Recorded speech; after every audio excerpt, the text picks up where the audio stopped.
Welcome to Al Hadi Foundation School.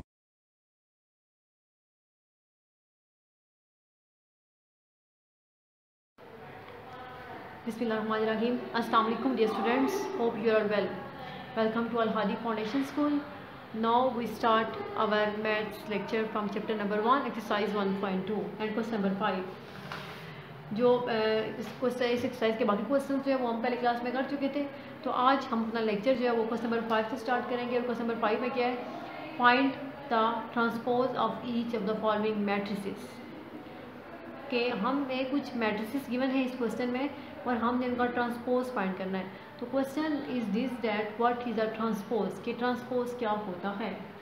तो मैंने आपको क्लास में भी ट्रांसपोज के बारे में बहुत कुछ बताया था, क्योंकि हम लोग ये जो आपकी बुक के स्टार्टिंग पेज नंबर 4 से लेके पेज नंबर 6 पे जो आपकी डेफिनेशंस हैं वो हम लोग पहले पढ़ चुके थे। इसमें डेफिनेशंस टाइप ऑफ मैट्रिसेस आती हैं सारी, जैसे कि row matrix, column matrix, rectangular matrix, square matrix, null और ज़ीरो मैट्रिक्स, एंड पे transpose of matrix, negative of matrix, ये सारी हम लोग पढ़ चुके हैं। और आई थिंक आप लोगों को इनके बारे में कुछ ना कुछ आइडिया ज़रूर होगा। Symmetric matrix, skew symmetric matrix, parallel matrix, अगर आइडिया नहीं भी है तब भी आपको इनको रिवाइज करना है, ताकि हम ये जो आगे आप काम कर रहे हैं उनको काम करने में आप लोगों को बहुत आसानी होगी, अगर आप लोगों को ये डिफिनेशन आती होंगी तो। आई होप कि आप लोगों को आती होंगी। नेक्स्ट जो ट्रांसपोज ऑफ मैट्रिक्स है, तो ट्रांसपोज की डेफिनेशन जो है वो पेज नंबर 5 पे थी। ट्रांसपोज में ये था कि a matrix obtained by changing the rows into columns और columns into rows of a matrix is called transpose of that matrix. एक ऐसा मैट्रिक्स जो कि किसी भी मैट्रिक्स के कॉलम्स को रोज़ में चेंज करने से और रोज़ को कॉलम्स में चेंज करने से हमें हासिल होता है, वो होता है ट्रांसपोज ऑफ मैट्रिक्स। अगेन ये एक ऐसा मैट्रिक्स जो किसी भी मैट्रिक्स की कॉलम्स को रोज़ में चेंज करने से और रोज़ को कॉलम में चेंज करने से हमें ऑब्टेन होता है, वो क्या है, ट्रांसपोज ऑफ मैट्रिक्स है।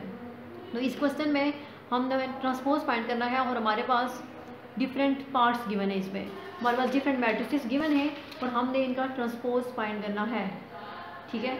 तो फर्स्ट ऑफ ऑल हमारे पास जो ए मैट्रिक्स है, वो क्या है, 0, 1 एंड -2, ये हमारे पास मैट्रिक्स है। और आप जैसे कि आप लोगों को पता है कि इस मैट्रिक्स में 3 रोज़ और 1 कॉलम है, 3 रोज़ है और कॉलम जो है वो एक ही है। तो अब हमने इस मैट्रिक्स ए का ट्रांसपोज फाइंड करना है। तो ट्रांसपोज के लिए मैं आपको बता चुकी हूँ कि मैट्रिक्स की कॉलम को रोज़ में और रोज़ को कॉलम में चेंज करते हैं। अब इस मैट्रिक्स में 3 रोज़ हैं और एक कॉलम है, लेकिन जब हम इसका ट्रांसपोज लेंगे तो इस मैट्रिक्स के 3 कॉलम्स बन जाएंगे और एक रो बनेगी, ठीक है। तो सबसे पहले ये कॉलम है जो रो में चेंज करेंगे 0, 1 एंड -2। पहले इस मैट्रिक्स की 3 रोज़ और एक कॉलम था और अब इस मैट्रिक्स की 1 रो और 3 कॉलम्स होंगे, ठीक है। तो ये इसका हम लोगों ने ट्रांसपोज फाइंड कर लिया। नेक्स्ट जो बी पार्ट है वो सेम एज इट इज़ आपने खुद करना है, बिल्कुल सेम है। उसमें आपके पास जस्ट एक ही रो है और 3 कॉलम्स है, तो आपने उसको ट्रांसपोज फाइंड करेंगे तो आपके पास उसका जो है वो एक कॉलम आएगा और 3 रोज बनेंगी। नेक्स्ट सी पार्ट है, आपके पास सी मैट्रिक्स जो गिवन है, उसमें सी मैट्रिक्स में आपको नज़र आ रहा है कि इसमें आपके पास 3 रोज़ हैं और 2 कॉलम्स हैं, ठीक है। इस मैट्रिक्स में 3 रोज़ हैं और 2 कॉलम्स हैं और हमने इसका ट्रांसपोज फाइंड करना है। तो ट्रांसपोज फाइंड करने के लिए हम रोज़ को कॉलम्स में और कॉलम्स को रोज़ में चेंज करते हैं। तो हम जो फर्स्ट कॉलम है उसको फर्स्ट रो में चेंज करेंगे। फर्स्ट अब कॉलम की एंट्रीज क्या है, 1, 2, 3। अब ये जो फर्स्ट कॉलम की एंट्रीज है ये ट्रांसपोज में रोज़ में चेंज हो जाएंगी, 1, 2, 3, ये फर्स्ट रो बन जाएगी। और सेकंड जो कॉलम है 2, -1 एंड 0, ये जो है वो सेकंड रो होगी सी की, ओके।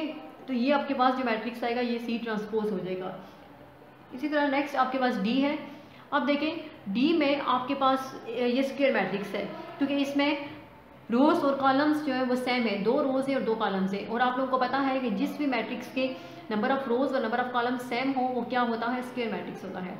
तो इसलिए स्क्वायर मैट्रिक्स है, जब इसका हम लोग ट्रांसपोज लेंगे तो क्या होगा, इसमें 2 रोज़ और 2 कॉलम्स ही रहेंगी, नंबर ऑफ रोज़ और नंबर ऑफ कॉलम्स चेंज नहीं होंगे, जस्ट इसकी इंट्रीज को हमने चेंज करना होगा। तो फर्स्ट जो आपकी इसका फर्स्ट जो कॉलम है 2 और 0, ये हमारे पास ट्रांसपोज में फर्स्ट रो में चेंज हो जाएगा, ठीक है। और जो सेकंड इसका कॉलम है 3 एंड 5 ट्रांसपोज में हम इसको सेकंड रो में चेंज कर देंगे 3 और 5।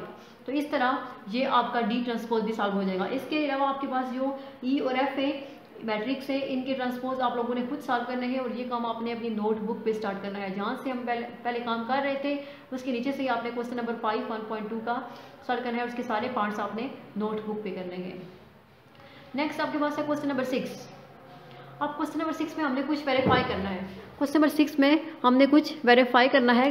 Verify that if A is equal to A एक मैट्रिक्स है, ठीक है, और उसके वो भी स्क्वायर मैट्रिक्स है, 2 कॉलम्स है और 2 रोज हैं। B is also a matrix and B is also a square matrix because their number of rows and number of columns are same. Then first we prove that A transpose, ठीक है, A transpose whole transpose, यानी A का एक दफ़ा transpose लेंगे तो जो answer आएगा उसका अगेन हमें ट्रांसपोज लेना है, तो आंसर जो आएगा वो हमारा ए मैट्रिक्स के इक्वल होना चाहिए। ओके, तो फर्स्ट अब हम सॉल्यूशन स्टार्ट करते हैं। तो हमने इसकी लेफ्ट हैंड साइड को सॉल्व करना है। ओके, लेफ्ट हैंड साइड इसकी जो है ये ए ट्रांसपोज होल ट्रांसपोज, और इसको सॉल्व करने के बाद हमारे पास जो आंसर आया वो ए के इक्वल आना चाहिए। तो देखिए हमने कैसे सॉल्व किया है ए ट्रांसपोज होल ट्रांसपोज को। फर्स्ट ऑफ ऑल हमने एक ए मैट्रिक्स लिखा है जो हमारे पास गिवन था। ओके, ए मैट्रिक्स लिखने के बाद we have to find A transpose. अब ट्रांसपोज में आपको पिछले क्वेश्चन में भी बता चुकी हूँ कि ट्रांसपोज में हमने नंबर ऑफ रोज और नंबर ऑफ कॉलम्स में, नंबर ऑफ कॉलम्स को नंबर ऑफ रोज में चेंज करना होता है। तो इसमें देखिए जैसे कि आपने ए का ट्रांसपोज लिया है, तो अब ये स्क्वायर मैट्रिक्स है तो इसके नंबर ऑफ रोज और नंबर ऑफ कॉलम्स जो है वो सेम रहेंगे, बट इसकी जो एंट्रीज होंगी वो चेंज हो जाएगी। अब देखिए ए में फर्स्ट कॉलम के एलिमेंट्स क्या थे 1 और 0। ओके, तब ट्रांसपोज में ये फर्स्ट कॉलम जो है ये फर्स्ट रो बन जाएगी कॉलम की, ठीक है, सॉरी मैट्रिक्स की, ये जो क्या बन जाएगा फर्स्ट रो बन जाएगी और इसके एलिमेंट्स क्या आएंगे 1 और 0। और जो सेकंड कॉलम था उसके एलिमेंट्स क्या थे 2 और 1। और जब हम ट्रांसपोज लेंगे तो ट्रांसपोज में ये सेकंड कॉलम जो है वो सेकंड रो में चेंज हो जाएगा, तो रो के एलिमेंट्स क्या होंगे 2 और 1। तो ये इस तरह हमने ए का ट्रांसपोज ले लिया, ठीक है। तो क्वेश्चन में हमारे उनकी डिमांड ये है कि हम ए ट्रांसपोज के बाद अगेन उसका ट्रांसपोज फाइंड करें। ओके, तो then again we find transpose of A transpose. अब हमने अगेन इस ए ट्रांसपोज का दोबारा से ट्रांसपोज फाइंड करना है। ओके, हमने दोबारा से इस ए ट्रांसपोज का जो हमारे पास आंसर आया है उसका दोबारा से ट्रांसपोज फाइंड करना है। तो अब देखिए ए ट्रांसपोज का फिर ट्रांसपोज लेंगे। अब देखिए ए ट्रांसपोज में ये स्क्वायर मैट्रिक्स है, इसमें नंबर ऑफ रोज और नंबर ऑफ कॉलम सेम है, ठीक है, जस्ट, और इसके आंसर में भी इसके नंबर ऑफ रोज और नंबर ऑफ कॉलम सेम रहेंगे, जस्ट इनकी एंट्रीज को चेंज करना होगा। तो इसमें जो फर्स्ट आपके पास कॉलम है वो क्या है 1 और 2। फर्स्ट कॉलम की एंट्रीज क्या है 1 और 2, और ये फर्स्ट कॉलम आपका ए ट्रांसपोज होल ट्रांसपोज में, यानी ए ट्रांसपोज का दोबारा ट्रांसपोज लेंगे तो ये फर्स्ट कॉलम दोबारा से आपके पास फर्स्ट रो में चेंज हो जाएगा, ठीक है। फर्स्ट रो में इसकी एंट्रीज क्या आएंगी 1 और 2, और सेकंड जो कॉलम है उसके एलिमेंट्स क्या है 0 और 1। ये सेकंड कॉलम जो है जब दोबारा से हम ए ट्रांसपोज होल ट्रांसपोज लेंगे तो सेकंड रो में चेंज हो जाएगा। सेकंड रो में चेंज होंगे, इसकी एंट्रीज क्या आ जाएंगी 0 और 1। अब देखिए आप ये मैट्रिक्स जो हमारे पास ए ट्रांसपोज होल ट्रांसपोज आया है, क्या ये मैट्रिक्स और ए जो मैट्रिक्स है उसके एलिमेंट्स सेम हैं? अगर आप गौर से देखेंगे तो इसके एलिमेंट्स दोनों के सेम हैं, तो इट्स मीन हमने ये प्रूव कर लिया है कि ए ट्रांसपोज होल ट्रांसपोज जो है वो ए के इक्वल होता है, ठीक है। Hence A transpose whole transpose is equal to A. Next अब जो हमारा पार्ट है इसका सेकंड पार्ट, उसमें ये है बी ट्रांसपोज होल ट्रांसपोज। अब बी मैट्रिक्स भी हमें गिवन था, ठीक है, और बी मैट्रिक्स भी स्क्वायर मैट्रिक्स है, इसमें भी नंबर ऑफ रोज और नंबर ऑफ कॉलम्स सेम है, नंबर ऑफ रोज और नंबर ऑफ कॉलम्स जो चेंज नहीं हुए। तो हमने अब यही कंडीशन इस पर भी अप्रूव करनी है, क्या है B transpose whole transpose is equal to B.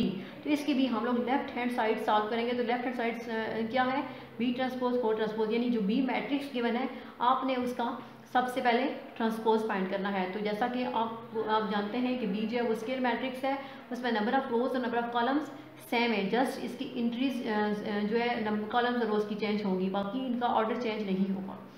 We have to find B transpose. अब बी ट्रांसपोज, अब बी का फर्स्ट कॉलम क्या है 1 2, बी का फर्स्ट कॉलम क्या है 1 और 2।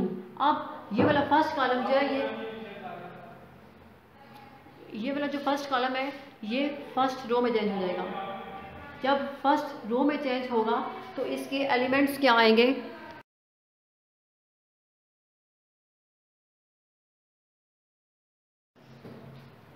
तो जब हम बी का ट्रांसपोज लेंगे तो ये जो बी का जो फर्स्ट कॉलम है मैट्रिक्स बी का, वो फर्स्ट रो बन जाएगी। फर्स्ट कॉलम क्या है 1 और 2। अब इसको ये जब हम लोग ट्रांसपोज देंगे तो ये फर्स्ट रो बन जाएगी 1 और 2, और सेकंड कॉलम जो है उसका 1 और 0, ये सेकंड रो बन जाएगी 1 और 0। तो ये हमारे पास क्या हो जाएगा बी ट्रांसपोज। अब ये हमारे पास बी ट्रांसपोज सॉल्व हो चुका है। अब हमें पता है हमने बी ट्रांसपोज 4 ट्रांसपोज फाइंड करना है, यानी कि बी का एक दफ़ा ट्रांसपोज ले लिया है, अब उसका अगेन से ट्रांसपोज फाइंड करेंगे। ठीक है, तो आंसर हमारे पास बी मैट्रिक्स के इक्वल आना चाहिए। Then again we find transpose of B transpose. अब हम अगेन इस बी ट्रांसपोज का ट्रांसपोज फाइंड करेंगे। जब हम बी ट्रांसपोज का ट्रांसपोज फाइंड करेंगे तो वो किसके इक्वल आएगा, बी ट्रांसपोज की जो फर्स्ट जो कॉलम है वो क्या है 1 और 1। वो फर्स्ट कॉलम जो है वो फर्स्ट रो में चेंज हो जाएगा, तो वो क्या होगी 1 और 1। और जो इसका सेकंड कॉलम है वो क्या है 2 और 0, और जो सेकंड कॉलम है वो सेकंड रो में चेंज होगा, तो वो क्या होगा 2 और 0। तो इस तरह ये आपका बी ट्रांसपोज वो ट्रांसपोज सॉल्व हो जाएगा, और जो आंसर होगा वो आप अगर उसको ऑब्जर्व करें तो वो किसके इक्वल होगा, वो बी के इक्वल होगा। तो ये जो है आपका हैंस ए बी ट्रांसपोज हो ट्रांसपोज जो है वो बी मैट्रिक्स के इक्वल है। तो इस तरह हमने ये प्रूव कर लिया। सो स्टूडेंट्स आपने ये पार्ट भी अपने नोटबुक पे सॉल्व करना है। ओके, अल्लाह हाफिज़।